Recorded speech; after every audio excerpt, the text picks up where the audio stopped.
Welcome back to mom and baby care tips. Already ఇంతకు ముందు వీడియోలో బేబీ యొక్క మోషన్ ఏ కలర్లో ఉండాలి అనేది ఆల్రెడీ ఆ వీడియోలో క్లియర్గా తెలుసుకున్నాం. సో ఈ వీడియోలో బేబీ యొక్క మోషన్ స్ట్రక్చర్ అంటే బేబీ ఎలా పోతుంది అనేది ఈ వీడియోలో క్లియర్గా తెలుసుకుందాం. ఎందుకంటే కొంతమంది మన సిస్టర్స్ కంప్లైంట్ చేస్తూ ఉంటారు, సో ఇలా పోతుందక్క, పలుకు పలుకుగా పోతుందక్క, సో కొంచెం జిగురుగా పోతుందక్క, ఇట్లా అడుగుతూ ఉంటారన్నమాట. సో దీని గురించి వీడియోలో క్లియర్గా తెలుసుకుందాం. వీడియోకి వెళ్ళిపోయే ముందుకు మన ఛానల్ అయితే సబ్స్క్రైబ్ అయితే చేసుకోండి, పక్కన ఉన్న బెల్ ఐకాన్ అయితే క్లిక్ చేయండి. నేను పెట్టే ప్రతి వీడియో కూడా మీకు ముందుగా నోటిఫికేషన్ రూపంలో రావడం అయితే జరుగుతుంది. ఏదైనా సందేహాలు ఉంటే కింద కామెంట్ చేయండి, తప్పకుండా నేను మీకు రిప్లై ఇస్తాను. ఇక వీడియోలోకి అయితే నార్మల్గా మనకి డెలివరీ అయిన తర్వాత 2-3 డేస్ పోయే మోషన్ అనేది కొంచెం బాగా జిగురుగా ఉంటుందన్నమాట. సో మనం క్లీన్ చేసినా కూడా అది గట్టిగా క్లీన్ చేసినా కూడా పోయే పరిస్థితి ఉండదు, బాగా జిగురుగా ఉంటుంది. ఎందుకంటే అది ఉమ్మ నీరు అండ్ మనము తీసుకున్న ఆ న్యూట్రిషన్తో కలిసిన ఆ యొక్క మోషన్ కాబట్టి సో అది అలాగే ఉంటుందన్నమాట. సో ఆ తర్వాత మనము తల్లిపాలు ఇస్తున్నప్పుడు మోషన్ అయితే వెళ్తుంది కదా, సో అది నార్మల్గా పిల్లలు ఎల్లిష్ కలర్లో పోతూ ఉంటారు. సో దానికి అది కూడా నార్మల్గా ఉంటుందన్నమాట. కొన్ని సందర్భాల్లో తల్లిపాలు ఇస్తున్నప్పుడు ఏమవుతుందంటే డైరెక్ట్ మనం ఫీడ్ తీసుకున్నప్పుడు బేబీకి అది కొన్నిసార్లు పూర్తిగా అరిగించుకోదన్నమాట. సో అరిగించుకున్నప్పుడు ఏమవుతుందంటే ఆ మోషన్ అనేది కొంచెం పలుకుగా పోతుందన్నమాట. సో అప్పుడు అది కూడా మీరు ఏం కంగారు పడాల్సిన అవసరం ఏం లేదు. కానీ ఒకవేళ బేబీ మోషన్ అనేది అంటే మీరు ఫార్మల్ ఫీడ్ ఇవ్వకుండా తల్లిపాలు ఇస్తున్న వాళ్ళైతే, తల్లిపాలు ఇస్తున్న వాళ్ళు మోషన్ అనేది కొంచెం గ్రీనిష్ కలర్లో ఉండి పలుకుగా పోతుంది, చాలా రోజులుగా అలాగే పోతుందని మీరు అనుకుంటే సో ఖచ్చితంగా ఒకసారి అయితే హాస్పిటల్లో చూపించండి అన్నమాట. సో లేదక్క అట్లా ఏం పోవట్లేదు, ఎల్లిష్ కలర్లోనే పోతుంది కానీ పలుకుగా పోతుంది అన్నా కూడా ఏం కాదు. అప్పుడప్పుడు బేబీ ఫీ డైరెక్ట్గా అది పొట్టలోకి వెళ్ళిపోతుంది, అంటే డైరెక్ట్గా అరగకుండా ఆ మోషన్ ద్వారా దగ్గరికి వచ్చేస్తుంది కాబట్టి అట్లా కూడా ఒక్కొక్కసారి పిల్లలు అలా కూడా మోషన్ పోతూ ఉంటారు. అలాగే ఫార్మల్ ఫీడ్ ఇచ్చే పేరెంట్స్ పిల్లలు అయితే కొంచెం గ్రీన్ కలర్లో లేదా ఎల్లిష్ కలర్లో పిల్లలు మోషన్ అయితే పోతూ ఉంటారు. సో వీళ్ళు కొంచెం లేట్గా మోషన్ పోతూ ఉంటారు, అంటే 3-4 డేస్కి ఒకసారి 5 డేస్కి ఒకసారి పోతూ ఉంటారు. ఆ మోషన్ పాస్ చేసినప్పుడు బాగా ఘోరమైన స్మెల్ కూడా వస్తుంది అనమాట. అంటే తల్లిపాలు తాగే పిల్లలకి అండ్ ఫార్మల్ ఫీడ్ తీసుకునే పిల్లలకి స్మెల్ అనేది కొంచెం ఘోరంగా ఉంటుంది అనమాట. అంటే తల్లిపాలు తీసుకునే పిల్లలకి అంత ఎక్కువ స్మెల్ రాదు, కానీ ఫార్మల్ ఫీడ్ తీసుకునే పిల్లలకి బాగా స్మెల్ అయితే వస్తుంది అనమాట. కొన్నిసార్లు బాగా గ్యాస్ ఫామ్ కూడా అవుతుంది అన్నమాట ఫార్మల్ ఫీడ్ తీసుకునే పిల్లలకి.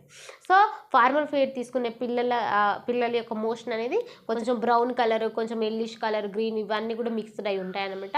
సో ఇది కూడా కొంచెం లైట్గా జిగురుగా ఉంటుంది, మీరేమో దీనికి కూడా ఏం భయపడాల్సిన అవసరం లేదు. నార్మల్గా పిల్లలు ఇలా కూడా వెళ్తారన్నమాట. ఇక నార్మల్గా కొంతమంది పిల్లలు 5వ నెలలప్పుడు లేదా 6వ నెలలప్పుడు 7వ నెలలప్పుడు కొంచెం మోషన్ అనేది ఎల్లిష్లో కొంచెం జిగురుగా పోతూ ఉంటారనమాట. బాగా బంకగా కొంచెం బంక కారినట్టుగా ఇట్లా పోతూ ఉంటారనమాట 5వ నెలలప్పుడు.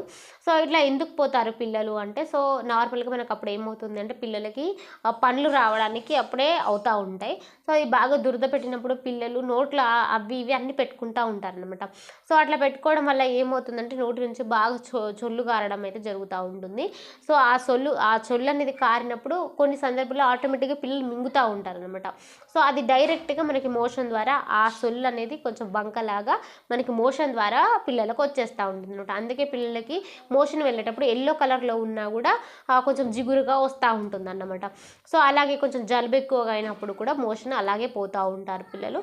సో ఇది కూడా మీరేం కంగారు పడాల్సిన అవసరం లేదు. కొంతమంది పిల్లలు కాన్సెప్షన్ ప్రాబ్లం ఉంటుంది, అంటే వారానికి ఒకసారి అట్లా మోషన్ పోతూ ఉంటారనమాట. సో నార్మల్గా పిల్లలు వారానికి ఒకసారి పోయినా పర్వాలేదు, అంతకంటే ఎక్కువగా పోతే మాత్రం ఒకసారి హాస్పిటల్లో చూపించండి. అంటే చాలామంది తల్లులు ఇదే కంప్లైంట్ చేస్తూ ఉంటారు, మోషన్ అనేది ఇంకా 3-4-5 డేస్కి ఒకసారి పోతుంది అక్క, 1 వీక్ ఒకసారి పోతుంది అక్క అనేసి. సో నార్మల్గా ఏంటంటే పిల్లలు ఫీడింగ్ అనేది ఫీడ్ మాత్రమే తీసుకుంటారు కాబట్టి సో అది అంత ముద్దగా అయ్యి మనకి మోషన్ ద్వారా వెళ్ళాలి అంటే ఖచ్చితంగా కొంచెం టైం పడుతుంది. సో కొంతమంది పిల్లలు అలా కాదు, ఫీడ్ తీసుకోగానే వెంటనే మోషన్ అయితే పోతారు, అది వాళ్ళు ఇంకా చాలా హెల్తీగా ఉన్నట్టు. ఒకవేళ 1 వీక్ ఒకసారి పోయినా కూడా ఏం పర్వాలేదు, కంగారు పడాల్సిన అవసరం లేదు. కానీ అంతకంటే ఎక్కువగా లేట్ చేస్తే మట్టుకి ఖచ్చితంగా ఒకసారి హాస్పిటల్ అయితే వెళ్ళండి. అలాగే ఇంకొంతమంది పిల్లలు మోషన్ అనేది రోజులో 3-4 సార్లు పోతూ ఉంటారన్నమాట. సో 3-4 టైమ్స్ పోయినా ఏం పర్వాలేదు, కానీ మరీ ఎక్కువగా పోతుంది, నీళ్ళలాగా పోతుంది అంటే ఏరియాకి సంబంధించిన ప్రాబ్లం అన్నమాట. సో అది వచ్చినప్పుడు కూడా డీహైడ్రేషన్ అవుతుంది బేబీకి. కాబట్టి అప్పుడు కూడా మీరు చాలా జాగ్రత్తగా ఉండాలన్నమాట. సో, మళ్ళీ మోషన్ వెళ్ళినప్పుడు కొన్ని సందర్భాలలో మనమంది పిల్లలు రెడ్‌గా కూడా మోషన్ పోతా ఉంటారు. ఆ మోషన్ అనేది మీరు ఒకసారి అబ్జర్వ్ చేయండి. ఆ అంటే రెడ్ కలర్ అనేది ఎంతగా ఉంది.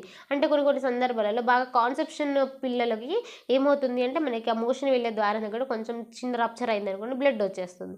సో, అట్లా లేదొక నార్మల్‌గా పోయినా కూడా బాగా బ్లడ్ వస్తుందంటే అప్పుడు వెంటనే హాస్పిటల్‌కైతే వెళ్ళండన్నమాట. సో, ఇవన్నీ మీరు అబ్జర్వ్ చేసుకోవాలి. సో, మన సిస్టర్స్ అప్పుడప్పుడు ఎక్కువ కంప్లైంట్ చేసేది ఏంటి అంటే, సో, కొంచెం పలుకుగా పోతుంది. అంటే కొంచెం జిగురుగా పోతుంది ఇట్లా అంటున్నారు. సో, జిగురుగా పోయినా, పలుకుగా పోయినా ఏం పర్వాలేదన్నమాట. మీరు ఏం కంగారు పడాల్సిన అవసరం లేదు. సో, బేబీకి గనక రోజులో ఒక 5, 6 టైమ్స్, 7 టైమ్స్, 8 టైమ్స్ బాగా మోషన్ అయ్యి అలా పలుకుగా వెళ్తుంది. బాగా గ్రీన్ కలర్‌లో వెళ్తుంది. ఇట్లాంటి ఏమన్నా కంప్లైంట్స్ ఉంటే అప్పుడు ఒకసారి హాస్పిటల్‌కి అయితే వెళ్ళండి. అంటే రోజులో చాలా ఎక్కువ సార్లు మోషన్ పోవడము. సో, దాంతో పాటు పలుకుగా రావడము. సో, దాంతో పాటు గ్రీన్ కలర్‌లో పోవడం. ఇట్లాంటిది ఏమన్నా మీరు అబ్జర్వ్ చేస్తే అప్పుడు హాస్పిటల్‌కి వెళ్ళండి. లేదక్క అట్లాంటిది ఏం లేదంటే సో, ఏం కంగారు పడాల్సిన అవసరం లేదు. సో, ఫ్రెండ్స్ క్లియర్‌గా అర్థమైంది కదా! ఇక మరొక వీడియోలో నేను మీ ముందుంటాను. ఈ వీడియో కనుక మీకు నచ్చితే లైక్ చేయండి, షేర్ చేయండి. మన ఛానల్‌ని అయితే సబ్స్క్రైబ్ చేసుకోండి. Thank you so much.